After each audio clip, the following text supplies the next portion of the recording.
और चलिए अब बात भारतीय सेना की दम की कर लेते हैं। भारतीय नौसेना जल्द ही अपनी ताकत में इजाफा करने जा रही है। अगले महीने कलवरी क्लास की छठी और आखिरी सबमरीन वाघशीर नौसेना में शामिल हो जाएगी, जबकि इस साल के अंत तक नीलगिरी क्लास का पहला गाइडेड मिसाइल फ्रिगेट नीलगिरी भी नौसेना को मिलने जा रहा है। और यही नहीं, रूस में बन रहा तलवार क्लास के तीसरे बैच का पहला गाइडेड मिसाइल फ्रिगेट भी जल्द ही भारतीय नौसेना की ताकत को बढ़ाने वाला है।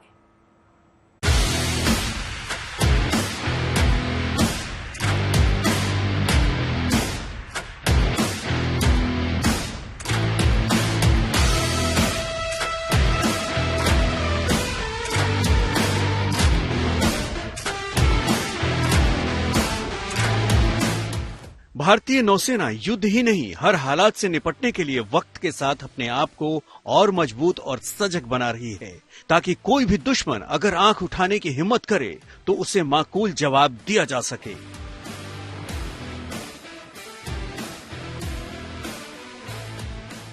इंडियन नेवी की तैयारियों को बड़ी कामयाबी अगले महीने यानी दिसंबर में मिलने वाली है।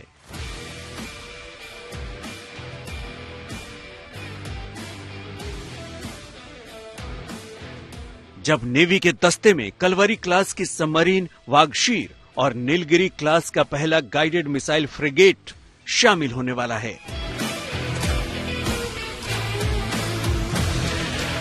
अगर कलवरी क्लास की सबमरीन वाघशीर की बात करें तो ये सबमरीन प्रोजेक्ट 75 के तहत बनी छठी और आखिरी सबमरीन है। नेवी के लिए एयर इंडिपेंडेंट प्रोपल्शन सिस्टम वाली सबमरीन बनाने के लिए प्रोजेक्ट 75I पर भी काम आगे बढ़ा है। इसके तहत नेवी को 6 सबमरीन मिलेंगी। AIP सिस्टम की वजह से ये सबमरीन ज्यादा देर तक पानी के अंदर रह सकेंगी, जो किसी भी लंबी तैनाती के लिए युद्ध जैसी स्थिति में बेहद जरूरी है।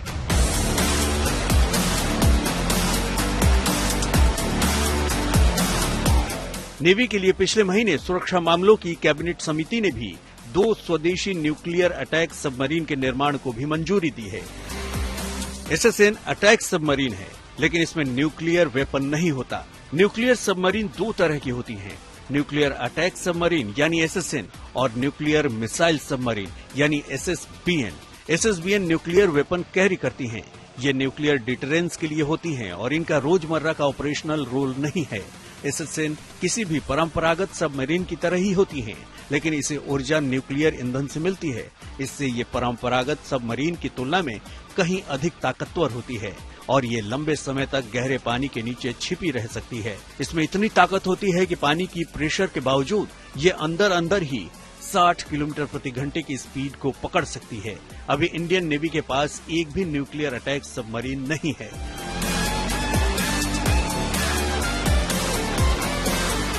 फिलहाल भारत के पास 2 न्यूक्लियर सबमरीन ऑपरेशनल हैं, INS अरिहंत और INS अरिघात। इस साल के अंत तक यानी दिसंबर महीने में नीलगिरी क्लास का पहला गाइडेड मिसाइल फ्रिगेट नीलगिरी के भी भारतीय नौसेना में शामिल होने की उम्मीद है। नीलगिरी फ्रिगेट का वजन 6,670 टन है और इसमें 8 ब्रह्मोस मिसाइलें लगी हैं। आने वाले दिनों में रूस में बन रहा तलवार क्लास के तीसरे बैच का पहला गाइडेड मिसाइल फ्रिगेट भी नेवी में शामिल हो जाएगा। 2 फ्रिगेट के साथ ही नेवी को अगले कुछ महीनों में एक डिस्ट्रॉयर भी मिलने वाला है।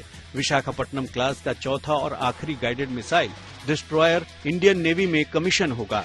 ये डिस्ट्रॉयर 7,400 टन का होगा और इसमें ब्रह्मोस मिसाइलें लगी होंगी, जो लंबी दूरी तक मार करने वाली मिसाइलें हैं। इसमें 32 बराक मिसाइल भी है, जो 100 किलोमीटर दूर तक मार कर सकती है।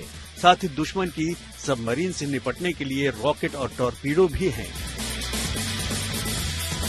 फ्रिगेट और डिस्ट्रॉयर दोनों ही वॉरशिप हैं, लेकिन फ्रिगेट और डिस्ट्रॉयर में साइज का तो फर्क है ही, साथ ही इनकी क्षमता का भी फर्क है। फ्रिगेट साइज में कुछ छोटा होता है और फ्रिगेट के मुकाबले डिस्ट्रॉयर करीब 1.5 गुना बड़ा होता है। फ्रिगेट किसी एक तरह के रोल के लिए सबसे ज्यादा उपयुक्त होता है और बाकी रोल में इसका इस्तेमाल रक्षात्मक भूमिका में करते हैं, जबकि डिस्ट्रॉयर में एक साथ कई रोल निभाने की क्षमता है। इसे एंटी सबमरीन, एंटी शिप या फिर एंटी एयरक्राफ्ट के तौर पर भी इस्तेमाल कर सकते हैं और ये सभी में उतना ही सटीकता से अपना रोल निभाता है। वक्त के साथ थल, नभ और वायु सेनाओं में युद्ध के हालात बदलते जा रहे हैं। ऐसे में भारत की तीनों सेनाएं अपने आप को आधुनिक बना रही हैं, वो भी स्वदेशी तरीके से। ऐसे में नेवी भी अपने आप को इसलिए भी मजबूत कर रही है क्योंकि भारत 3 तरफ से जल से घिरा है और नेवी की चुनौतियां भी 3 गुना ज्यादा हैं। Bureau report, good news today.